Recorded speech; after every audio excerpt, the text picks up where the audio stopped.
29 ساڵ بەسەر کۆڕەوی جەماوەری باشووری کوردستان تێدەپەڕێت کە بەهۆی هێرشی هەڵگەڕاوی ڕژێمی بەعسی پێشوو بۆ کۆنتڕۆڵکردنەوەی ناوچە کوردیەکان ئەنجام درا. لە سیوێکی ئاداری ساڵی 1991 هاوڵاتیانی هەرێمی کوردستان بە یەکەوە شار و گوندەکانیان بەجێهێشت و بەرەو سنوورەکان کەوتنەڕێ. بەو هۆیەوە سەدان کەسی بەتەمەن گیانیان لەدەستدا، ژمارەیەکی زۆریش بێسەر و شوێن بوون. How long they remain on the border is up to the world. هاوڵاتیان بەرەو سنوورەکانی ڕۆژهەڵات و باکووری کوردستان ڕۆشتن. لەسەر سنوورەکان لەلایەن جەندرمەکانی تورکیاوە زۆر بەتوندی مامەڵەیان لەگەڵ دەکرا. بە پێچەوانەوە هێزە سنووریەکانی کۆماری ئیسلامی ئێران هاوکاری خەڵکی ئاوارەیان دەکرد و خۆراک و پێداویستیان بەسەردا دابەش دەکردن. ڕژێمی پێشووی عێراق بە سەرۆکایەتی سەدام حوسێن بە هێزێکی زۆری سەربازی هێرشی بۆ سەر ناوچە ئازادکراوەکان هێنا، بە تایبەت کەرکووک و خانەقین.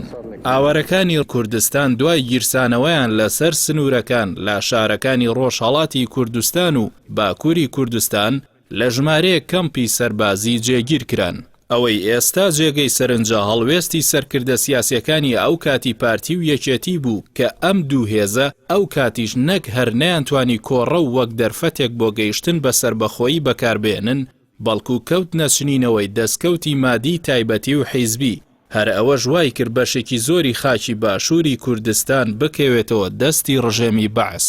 هێرشی هەڵگەڕاوی ڕژێمی بەعس دوای ئازادی شاری کەرکووک دەستی پێکرد. لە 20 ئازاری 1991 شارەکە لەلایەن دانیشتوانەکەیەوە لە هێزەکانی بەعس بە تەواوی پاکرایەوە، بووە هۆی ئەوەی هێرشێکی سەربازی فراوان دەست پێ بکات.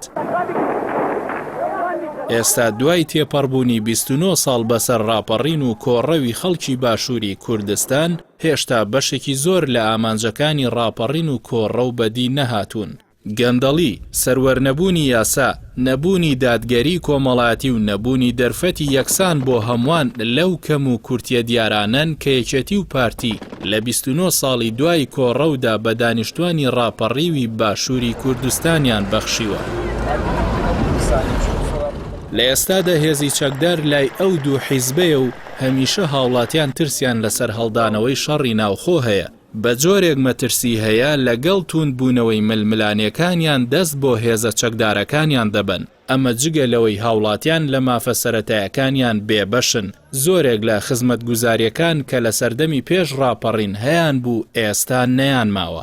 موچەخۆرانی هەرێمی کوردستان لە سایی دەسەڵاتی یەکێتی و پارتی بە 50 ڕۆژ جارێک موچەکانیان وەردەگرن. 3 مانگی ساڵی 2020 تێپەڕیوە، هێشتا موچەی مانگی 12 ساڵی ڕابردویان وەرنەگرتووە و چاوەڕێ دەکەن حکومەتی عێراق پارەی موچەخۆرانیان بۆ ڕەوانە بکات. ئەمە لە کاتێکدایە هاوڵاتیان بۆ ئازادی و سربەستی ڕاپەڕینیان کرد، بەڵام هێشتا هاوڵاتیان لەسەر بیرروڕای جیاواز بێسەر و شوێن دەکرێن و دەکوژرێن.